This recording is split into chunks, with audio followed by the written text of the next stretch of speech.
Good evening, ladies and gentlemen. My name is John Higgins. This is John Higgins Live. So good to be with you here this evening. Two special guests tonight. So glad that they're here. It's been a long time getting here, guys. Yeah, a little bit. Yeah. I have with me this evening the mayor of Macadam. The mayor of Macadam is Ken Stanix. Correct. I have the deputy mayor with me, Taylor Gallant. How are you? Good evening. Now, I'm a little.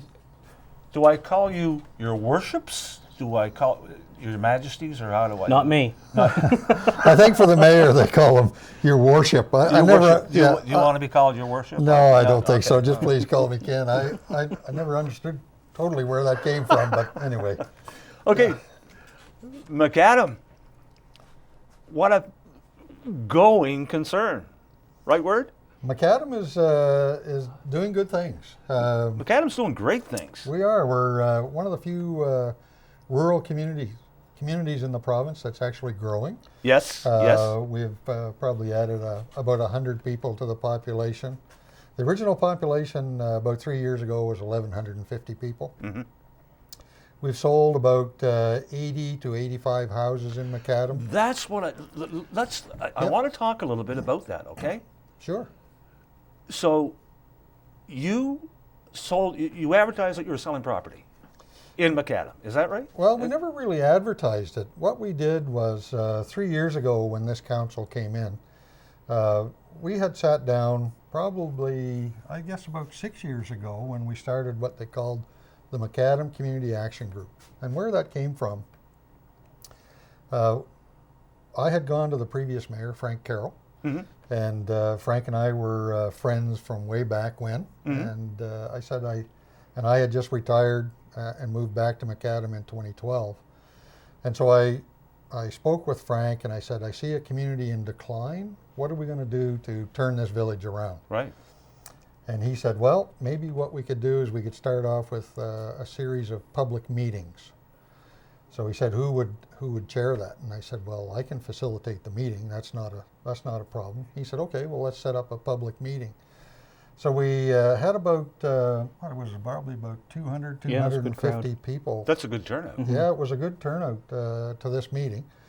And we just talked about where the village was, what are the pros and cons of the village, because there's pros and cons to everything. Mm-hmm.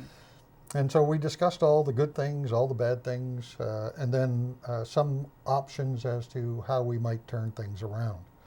So from that meeting came this Macadam Community Action Group, and we had about, I would say 15, 18 members on the original committee. And so we then sat down and we prioritized what we thought would help make the community move forward. And one of those things was getting rid of all the derelict buildings that were in the village. I had moved around for 32 and a half years in the military and then 4 years prior to that going to university. And whenever I went to move somewhere, I didn't want to move in beside a derelict building. I wanted to move into an area that looks vibrant, energy, Understandable. and well looked after. Mm-hmm. So that was one of the things that we kind of focused on first. And so somebody said, why don't you run for mayor? And I said, well, I don't know whether I want to run for mayor or not because I wanted to retire. And they said, no, we like your ideas. We want you to try running for mayor. So I ran for mayor. Taylor ran for councillor and became the deputy mayor of the village because he received the second highest or the highest number of votes for a councillor position. So in Macadam, that's how we designate who is going to be the deputy mayor. For sure, yeah. So Taylor became deputy mayor because of that. So when we ran and we became members of the council in Macadam, that was one of the first things we did. Within about 5 weeks, we tore the first house down. And as soon as we started tearing houses down, people started taking an interest in the community. Local people. Well, local people, but also people from Ontario, Quebec. We've had people come in from Texas that were looking for cheaper housing to escape the southern heat. How did these people from Texas, how did these people from there, how did they know about Macadam, New Brunswick? Well, it was pretty interesting. The first person that moved in, I went over and I had a chat with them, and I said, how did you ever pick Macadam? Natural question, right? So I went over and I said, so Macadam, why? And she said, well, we were looking throughout the Maritime provinces. We wanted some place that was handy to the border, but we wanted to escape the Texas heat, the summer heat. And so they got looking at places, and then they settled on Macadam. So they bought a house in Macadam, moved in, thought it was a great place. And then so they started calling their friends and said, you got to buy a house here in Macadam. Right. And so one guy bought a house, sight unseen. All he had was a couple of pictures that they had taken from inside and outside the house. Said, yeah, I'll buy one.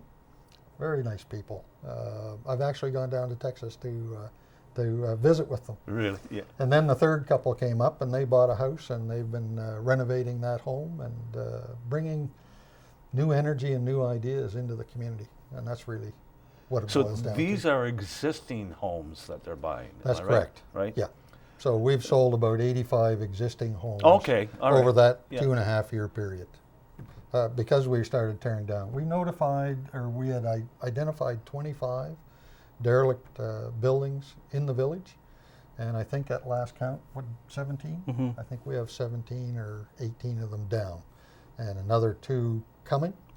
And it's been an issue on how to carry out this process in the village and in New Brunswick. Other communities have contacted us to see how we were doing it.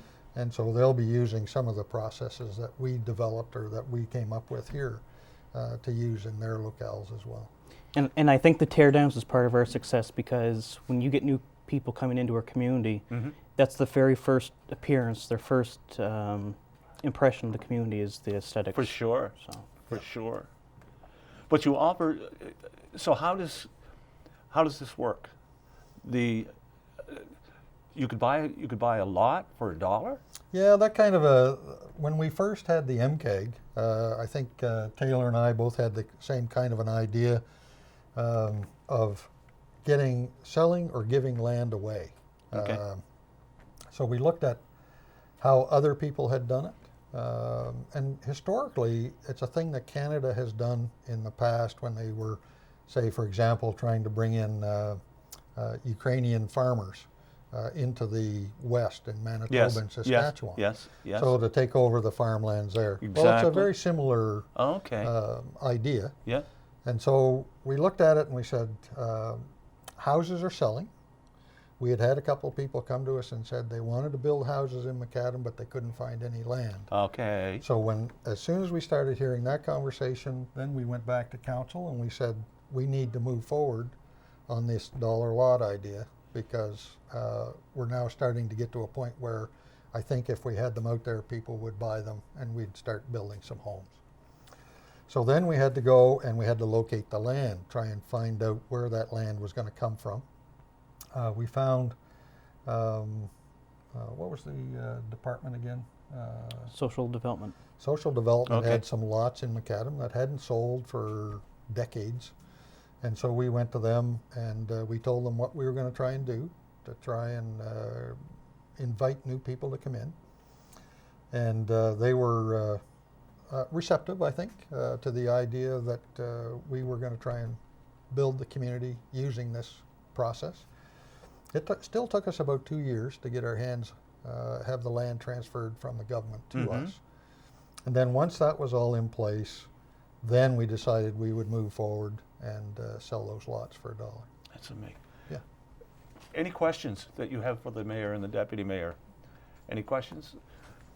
Please give us a call, 529-8826. If you're in Macadam and you want to ask your mayor and your deputy mayor a question, go ahead. If you're not in Macadam and you still have a question on how Macadam did this, give us a call, 529-8826. If you're out of the immediate area, it's 506-529-8826. And of course, if you're in the Caribbean, 855-529-8826. Please call. The guys are ready. So now you're going to advertise that you have this land for sale for $1. Am I correct? Yes. Okay. Where do you advertise? How do you? Well, it was pretty interesting. The first thing that we did was we got a hold of CTV, and asked them if they would like to do a program, or not a program, but an article on this plan. And they said, yeah, they would be delighted to come out and do it. So we did an interview with CTV, and it kind of mushroomed after that. The idea caught fire. We didn't really have to advertise too much, although we did advertise, I believe, a little bit on the internet. But media picked it up from all over the world, and suddenly we were inundated with phone calls. We had 600 phone calls in the first 2 weeks. We were totally unprepared for that. I can imagine you were. You know, we thought we'd get a few phone calls, Yeah. but suddenly we had these 600 people calling us, and we had planned on writing everything down to try and get the information, phone numbers, email addresses. Well, every one of those people had questions that they were going to answer, or they wanted answers to. And so, where is Macadam? How big a place is it? Yes. How big are the lots? Where are the lots located? So they had all these questions, and every phone call turned into about 15 to 20 minutes worth of discussion. And I can think back, and you talk to some wonderful people on there about what they were doing in their lives and how that would transition to Macadam, and that's why their interest in the lot. So it was very interesting from that perspective to talk to these folks, because I really enjoyed talking to each and every one of them, because they were all very interesting. So so we had these folks coming and calling us, and we weren't quite sure how we were going to deal with that, because I had Ann, the village clerk, and she was taking all the phone calls and feeding them into me. And halfway through the first morning, I went out to the office and I said, Ann, how are you making out? She says, Ken, what have you done? I said, I don't know, but let's have fun with it. Let's see how it all goes. So we had, we called in the counselors. Taylor can talk to you a little bit about this. He answered a lot of the phone calls on weekends. So originally we had one person answering the phones, and then by the first weekend we probably had 5 or 6 people who were answering phones and taking information, and then that created all kinds of problems as to how do you meld these lists together so that you get an approximation of who's first come, first served, and all that kind of thing, right? We learned a lot from that original 2 weeks, and changed a lot of things on the fly as to how we were going to place people when they called, and how we were going to make that all fair for everyone. That was it was pretty. I really didn't realize the magnitude until I went to work the next day. And I went to work, I turned my phone off for the day, and when I got off my shift, I turned my phone back on, and I had 26 missed calls. So then when I start going through my voicemail, it was people from everywhere. It's literally overseas, Calgary, and Montreal, Toronto. Who are these people? What and what's their background? You know, who are these people? Are they retired I know people? For the folks that I've talked to, almost everyone wasn't from New Brunswick. There was a few, but mostly it was from the major centers: Montreal, Toronto, Vancouver, and they all had a consistent message that they wanted a slower lifestyle, to be more engaged in their community. A lot of them had families. They want their kids to grow up in a more one-on-one environment with their teachers. A lot of retirees, especially young retirees from the military. A lot of entrepreneurs contacted us. So it was a really good variety of folks. And I think why we had such a success is we were trying to sell our community, of course, but we were also very honest with the pros and cons of living in a small community. We didn't try to sell them something that wasn't there, because we were upfront that it's going to be quite a challenge going from downtown Toronto moving to Macadam. You're right. So we were very honest of, you know, if you love nightlife, or if your enjoyment is going to the mall all the time, Macadam might not be the ideal spot, but we're only 45 minutes away from Fredericton. So. And you know, to a lot of people, and I'm just assuming, they would be thinking, this is what we're looking for. And that's what we want to get out of this, I don't want to say rat race, but why don't we say rat race? Yeah. All right? Yeah. You know, and I want to get into this type of life. There's just there's a philosophical difference between the rural and the major centers. the major centers, you're probably trying to move forward with your life. You're trying to create wealth for your family, you and your family, develop a better life. But there's a segment of the population, and there's also a point in your life when that is no longer that important to you. And so you want to slow down. You want to move into an environment where you know your neighbor. You can mix with the population, with the other villagers. You can be part of that community. When I lived in cities, and many of your viewers can attest to this, you might know your neighbor a little bit to say hi or wave to him as he's pulling the car out of the garage and he's heading into town or whatever. But you don't know your neighbors, not like you do in a place like St. Andrews or St. Stephen or in Macadam for that matter. Exactly. And you can't get involved in the community in major centers the way you can in rural communities. So there's a lifestyle philosophy there that you want to, you either, as Taylor said, you either want the bars and the fast pace of life, or you're at that point in your life, or your philosophical approach to life is slower and you want to move into a more rural community. Yeah. What is it like being the mayor and the deputy mayor? And saying that, Taylor, am I correct? Are you the youngest deputy mayor? I believe so, in New Brunswick. You're the youngest deputy mayor. Were you born in Macadam? Yes. Well, in Fredericton, but yeah, Fredericton. I was raised in Macadam. I left for a couple of years to go to university in Fredericton, and once I was in there, I wasn't long coming back. Really? Because I have a lot of the values that Ken mentioned too. I know there's a significant amount of pride for being deputy mayor. I know Ken shares it as well. For example, there was a new lady that moved into town a couple years ago. She was only in town for a few weeks, and she put on Facebook she had a flat tire and she needed some help. So like most citizens or neighbors, I went down to her house, and by the time I got there, there's already been 3 people that stopped to help her. That's amazing. And that to me is what I look for in a community, and that's why I decided to stay in Macadam and love Macadam. So on a day-to-day basis, mayor and deputy mayor, okay, you handle calls, problems. Yes. Yep. Only but I'm going to say in a smaller way, but no. I mean, the problems are the problems, whether you're 50,000 people or 60,000 people. Yeah. So, Taylor, we were talking about this on the way down tonight. Oh, okay. And Taylor actually mentioned something that I really hadn't thought too much, or I hadn't given it too much thought to it. And Taylor was talking to a counselor from a larger center, and I'm going to turn it over to Taylor to tell the story because I found it very interesting. Yeah. Sure. Taylor. Yeah, well, I was talking to a counselor from one of the bigger cities, and he was just saying about he goes to his monthly meetings, but he never applied for a grant before. So as a smaller municipality, that's something that we do quite often. We have to apply for a grant. So I was talking to Ken, and I was alluding to the fact that a lot of the bigger centers, they have staff to do a lot of the legwork, whereas in a smaller community like St. Andrews, St. Stephen, Macadam, you have to be the jack of all trades. Right. And yeah.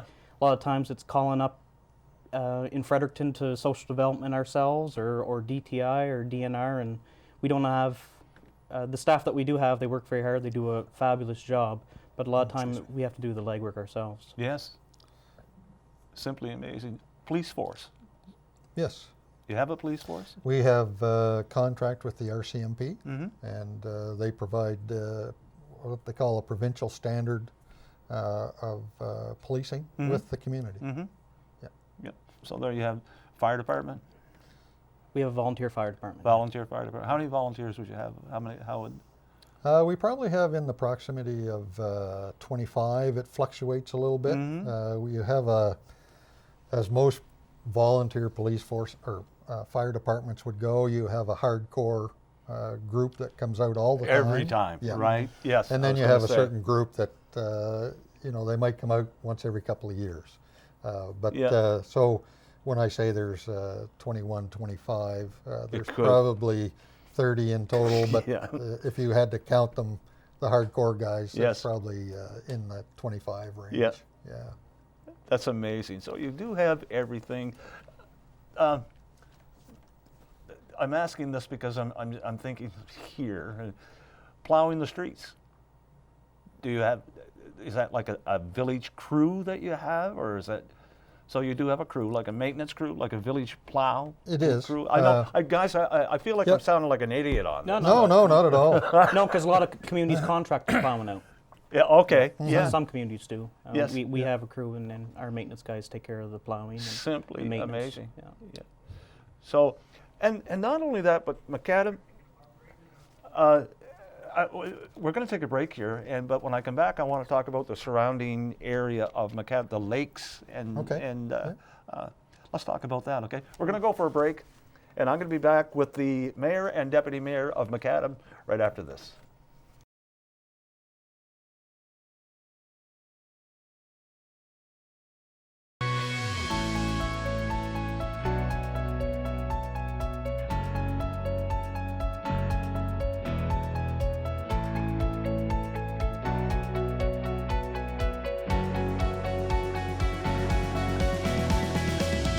John Higgins Live. I'm John Higgins. I have with me this evening the mayor and the deputy mayor of Macadam. I have Mayor Ken Stanek and Deputy Mayor Taylor Gallant. I would say, kind of right off the top, you guys created paradise. Everything has pros and cons. It's, it all depends on your definition of paradise. Well, I was just, as we were talking just before we went to break, the recreation area around is fantastic, right? You've got your lakes and what's the, here I go again. What's the lake that's just almost right in, just outside Macadam? Macadam? Right on the, it's actually attached to or adjacent to the village. Yes. It's has a couple of names. It's called Wachlahagan Lake. Okay. But I have always known it as Macadam Lake. Okay, But other yeah. people, when you talk to them, they'll call it Wachlahagan. So it's interchangeable, Right. Macadam or Wachlahagan Lake. It's one of the things that when we talked about the MCAG, Macadam Community Action Group, it was one of those assets that the village has that we wanted to expand upon to help grow the village. So the village owns a campground there, of which Taylor is responsible. And when we first came in 3 years ago, the vision for that campground was to expand it from 21 seasonal lots to 49. And so those 21 lots were not fully serviced. They just had water, they didn't have sewage, Okay. but they had electric power. And so we wanted to have those three-way hookups in the campground and thereby increase the attractiveness of the campground to additional campers to come and take advantage of Macadam Lake, and also at the same time help grow the community. So with that vision in mind, council sat down and we planned it all out for a 4-phase approach, 4 years. And so to date we have 40 lots done. And we're going to add another 9 this coming summer. Whoa. And really? that will put us up to the 49. And so by going from 21 to 49 lots, we'll increase the population of the village by 50 additional people, minimum, during the summertime months. That translates into additional energy and ideas in the community, but also the stores, the restaurants, the hardware store, all benefit from these additional people being in the certainly village. would. They certainly would. And we actually had a camper, a seasonal camper that's in the campground that bought a house and moved to Macadam because they Really? fell in love with the community and being there all summer. Isn't that something? So it's pretty fascinating that, you know, with a little vision and some long-term planning, you can make a difference. So, and another way that we've done that with the lake, we have our own sewage treatment plant, so they used to use chlorine to treat the effluent so that we didn't contaminate anything. And so what we did was, I said, well, how often do we use that? And we only used it during the summer months. So we said, let's go and buy a UV system, ultraviolet light system, which would kill the bacteria. By all accounts, 99.99% of the bacteria are killed underneath the light and then the other is killed before it gets outside the plant. Okay. It dies of natural causes. Oh, okay. So we've put that ultraviolet light system in, which takes all that bacteria out of any effluent that's coming out. And then we also have the situation where it never used to be, if you had a power outage, there was Right. no backup generator kicking in to treat the effluent, and we would have to steer that off into a holding pond so that we could then treat it later. So what we did was we went out over, and when it's all put in this year, we bought a big generator that will run the entire plant, Whoa. plus our lift stations, and keep that whole system running from a community perspective so that we're maintaining the environment, and the stewardship of that is taken very seriously in the village. As a matter of fact, I think the village first put that plant in probably in the 60s and the 70s, which was well ahead of its time. Yes. As far as that goes, I think. Yeah. I think there's some major cities still aren't looking after their effluent. But in Macadam, they started early, and we carried that on and improved upon that. Yeah. How many council members do you have? We have 4. Okay. Yeah, the mayor and then 4 council members. Right. Yeah. So that, and you 6. Well, the 5 of us, we do pretty well. When we first came in, the council, we said right up front, we don't want to be confrontational. We don't want to be combative. We want everybody to have their say on any topics that we bring up to discuss. And then whichever way we vote, that's the way the council is going to go. And we don't take it personally. So as a council, we get along very well. Mm-hmm. And we don't have the bickering that I see in some other councils. We had a funny story. We had this fellow come in, and he was, it was one of the first council meetings I think that we had.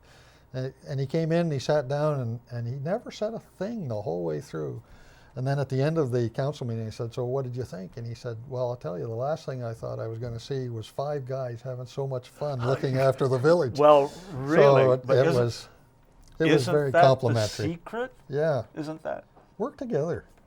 You're all trying to work to the betterment of the community. So The number to call, if you want to talk to the mayor, a question for the mayor and or the deputy mayor, please give us a call, 529-8826, long distance 506-529-8826, or long distance out of the country, 855-529-8826. Any question on how these people, how the mayor, the deputy mayor, and the council have made Macadam, can I use the word, a booming village?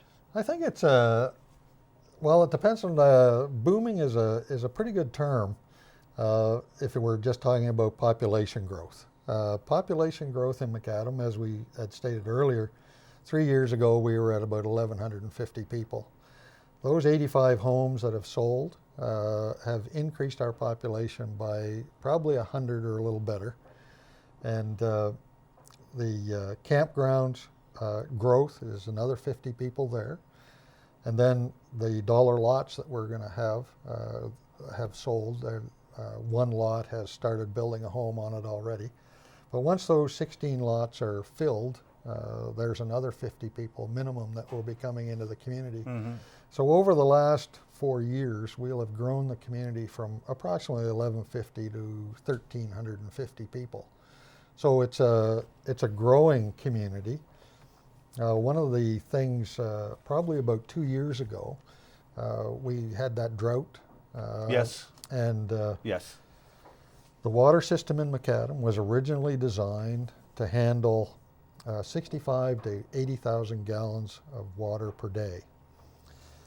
When it was first started, we had 240 homes that were hooked to that water To system. the village system, right? And now we have 420 plus hooked to that water system. Yes.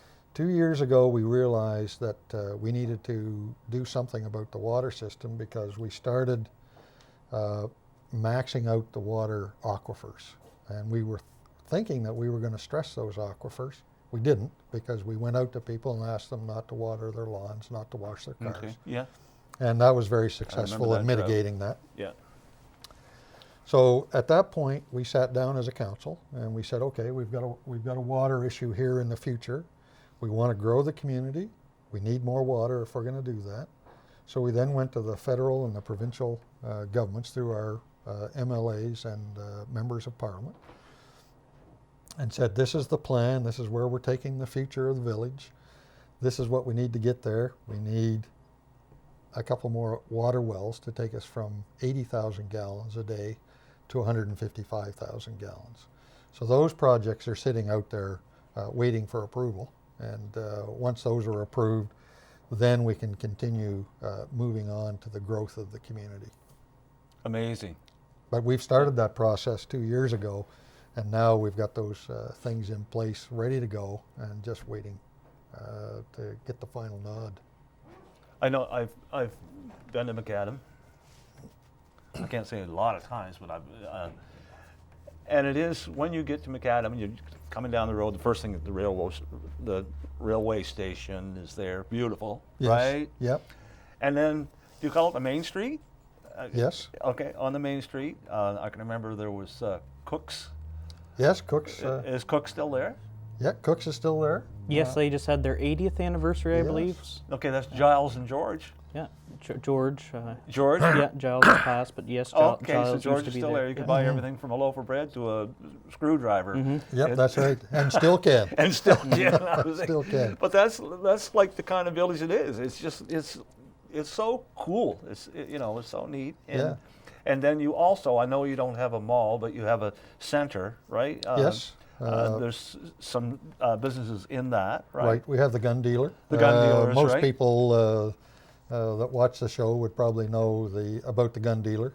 It's one of the largest, if not, well, I think it is the largest gun dealer in Atlantic Canada. Really? Really? And they have clients all over Canada that they deal with. Okay, yeah. So that's in that little strip mall there.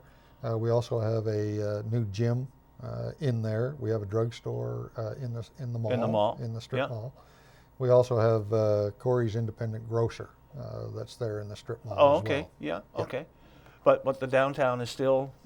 The downtown is still down along the railway tracks. Yes. Down in the center of the community. Mm-hmm. The station is one of the mainstays of the community. Yes. Again, when we go back to the MCAG, we looked at how communities reinvent themselves. There was a study that came out of the United States that was done, and there were 5 different ways that a community could build itself. One of them was tourism, industry, retirement community, and I can't remember the other 2 because they didn't apply to the village. So we had all the low priced housing, which attracted a lot of the retirees into Yes. the community, Yeah. and young families Yeah. who wanted to get started off, not paying for the $1 million home in Toronto, Yeah. but paying for a $50,000 home in Exactly. Macadam. Right? Exactly. So we had that aspect of it. We have industry there. It's a diversified workplace. We have Certainteed that makes wallboard. They have about 60 to 80 employees there, Okay. depending on Yeah. the market requirement. Fluctuation. Yeah. Exactly. And we have Salino there where they make pipe. And they have about 20, 24 employees there. Mm-hmm. And then we have McKay's Garage. They service heavy trucking, and they also do trucking themselves, plus a number of different other things. And they have 25 to 35 employees there. We have the Manor where we have about 70 employees there. So we have a pretty diversified workforce I guess. in the village. Yeah. And it works out, I wanted to say the numbers worked out to around 240, 250 jobs there that are diversified amongst those groups. Excellent. So that's so again we had the industry part of it covered, we had the retirement part of it covered, and then the tourism, we have the station. That's just what I was going to say. And, Speaking of the state, just to get back into a little, Sorry. a little bit of history, okay? Is Macadam because of the station? I think originally it was from the railway. The railway was railway. what that started the community. Right. It used to be City Camp back in the 1800s. That was the name of Macadam, was Before City Camp. City Camp. Really? And then it became Macadam Junction, then Macadam.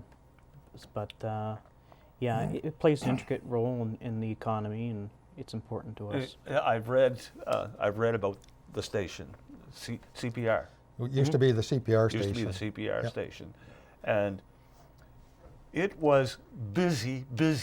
I mean, like, wow, busy, right? It used to be when the old steam trains were coming through there. Yeah. And I might get this wrong, but it seemed to me like there was, now if I get this wrong, correct me, but I think there was around 26 trains a day came through there. Yeah. And there were quite a number of those were passenger trains that came through. They used to do upwards of 1,600 to 2,000 meals a day at the station from the travelers that came through there. They used to have a workforce up at the station. I think it was in the vicinity of around 700 or so, which led to a population of about 2,600 in Macadam at one time. I've heard estimates as high as 3,000, but once those steam engines started to be replaced with diesel engines, the shops that were there for maintenance, for the coaling of the trains and of the water and Yeah, all those kinds of exactly. aspects of Exactly. the maintenance, that workforce started dwindling away, and the shops were moved from Macadam to St. John and Montreal. So it began a period of decline for population within the village in the 60s, and that population decline increased right until about 3 years ago. I had one fellow from Ontario, and I didn't know this. He's a businessman from Ontario. He called and he said, "I want to be part of Macadam." And I said, "Okay." And he said, "You know, I don't know what you guys are doing, but you're doing something right." Yeah.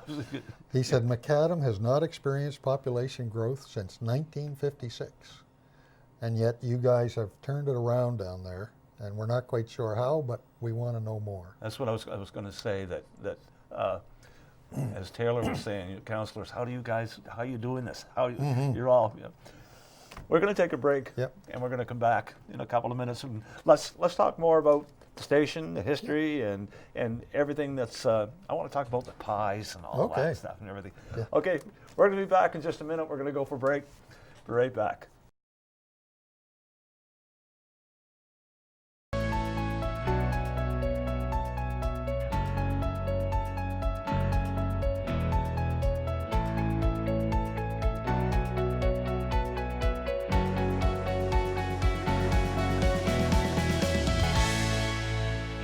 The success story of Macadam and the people who helped to make it happen, along with, I know what it's like, along with a lot of other people. Absolutely. You couldn't do it, right? Taylor, the success. Somebody asked me once, how are you guys doing it? Yeah. You know, Well, most of it's been community buy-in. So almost everything that's been successful, it's because the community's got involved. So we look at the MCAG, which is the Macadam Community Action Group. That spurred Heart and Home, which Ken can probably allude to some.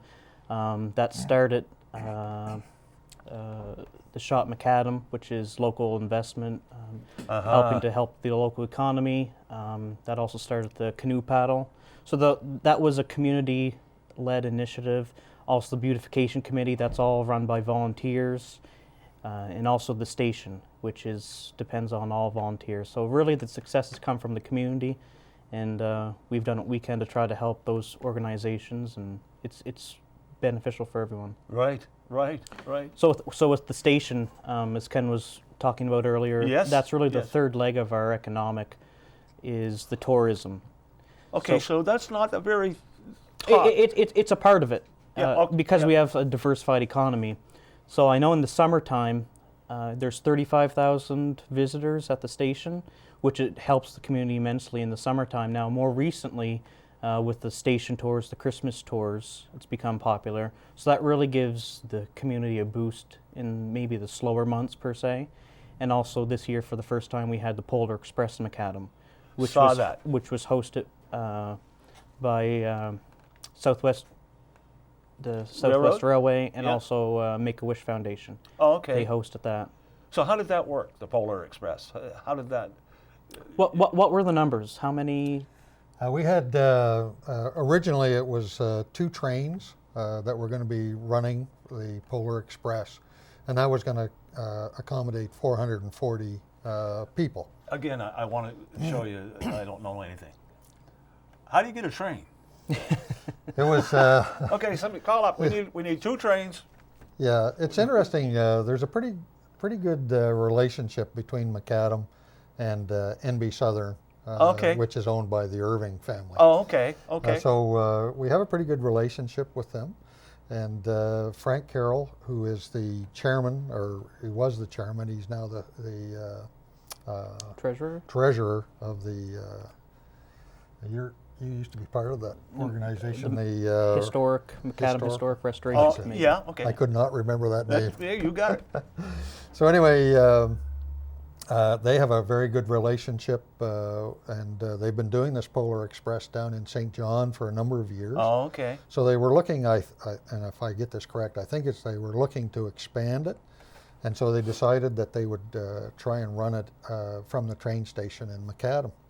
So this was the first year, and it was kind of a trial run, and so we had 440 clients on the first 2 trains. Whoa. Those tickets sold within 27 minutes of the time they were being offered.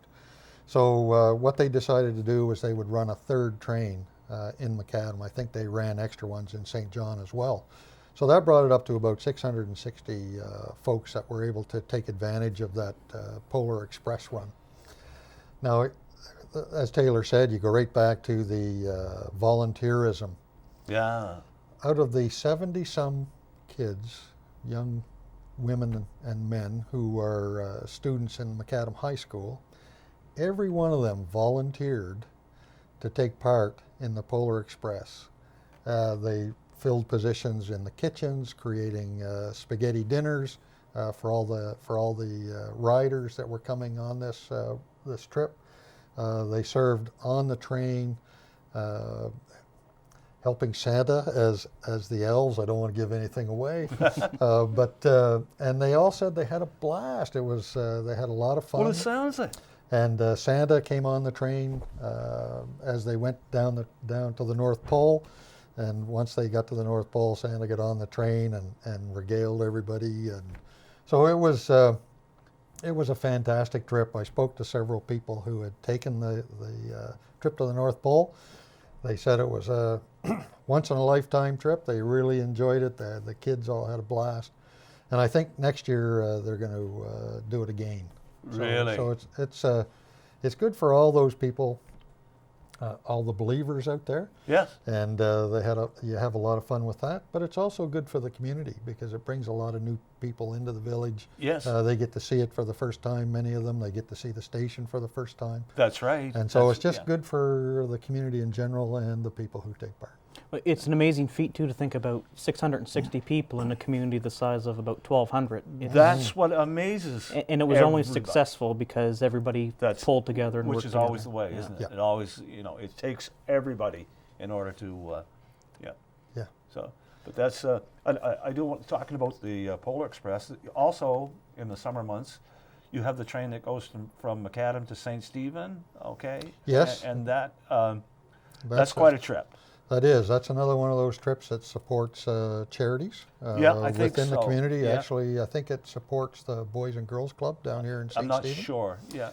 And I believe that's who it. Frank could probably tell you more about that, or someone from the commission. But that's another one of those trips. They come in, they take a train ride down towards St. Stephen. Yeah. They also get a full course meal. Yes. I can't remember how many courses. It could be 2 or 3 course meal. I can't remember, because they do 5-course dinners at the station during the Christmas months. So I don't want to get the two confused. Right. Yeah. Right. Yeah. But that's another very popular trip. They normally have 240 people that go on that trip every year. Exactly. And they're usually sold out a year in advance. Yeah. Back to the kitchen in the station, right. The famous pies, right? Yes. All volunteers? Yeah, that was run by, it was all volunteers. For quite a few years, it was several ladies in their 80s and 90s, most of them, some of them younger, made it all from scratch, all the pies from scratch every week. I know everybody was from all of this area, all around. You've got to go to Macadam. It was on Sunday, wasn't it? Sunday afternoons. Yes, everybody. And then you'd hear, have you been to Macadam yet? Macadam Station for the pies yet? Yes. So another success, just another... It was another huge success. It was a branding for the village that many communities would be happy to have. Oh, I guess. As you say, when people say Macadam, oh, railway pie. Have Yeah, you been well, to that's what I'm Macadam for railway pie? For sure, for sure. And so... And now there's a new program, I think it's called Tea with Abigail, which is a fictional character that revolves around the station. There's been a few books written about it. So they have that. I'm not sure if it's Saturday or Sunday, but they have on the weekends Tea with Abigail. Is that which right? is a similar setting there. They have a show and tea and sweets and whatnot. In the train station. Right in the train station. Yeah. I saw a beautiful, beautiful postcard that this Christmas, Christmas at the station? Christmas at the station. Yep, yep. Christmas at the station is, again, another volunteer event at the station. Who trimmed the station? Wasn't me. My wife and I. Oh, you put all those thousands of lights we helped. up there We on that helped. Yeah, station? we decorated the dining room this year. But as I was saying, the volunteers that look after that stuff are just phenomenal. Every year we have a waiting list of people who want to come in and volunteer to decorate a room. And every year it's totally different because it's all volunteers who are coming in with their own personal stuff and decorating the station. So it's, from that perspective, it's gaining in popularity. I guess it probably started about 7 years ago. We had about 200 people showed up. And now it's over, it's probably in the order of 3,500 to 4,000. 3 years ago. To 4,000? To 4,000. They come in for, it used to be 2 nights, and now it's 4 nights that they actually do the show. And the buses that are coming in, 3 years ago we started with 1 bus, and then it was 3 2 years ago, and then last year it was 6. This year it was 12. And the buses, and the bus operators are telling us they want to bring even more next year because of the, I guess, the beauty of the station at Christmas time. And Have you ever gone into the idea of going into business promoting little smaller places and making them a success? Well, no, not really.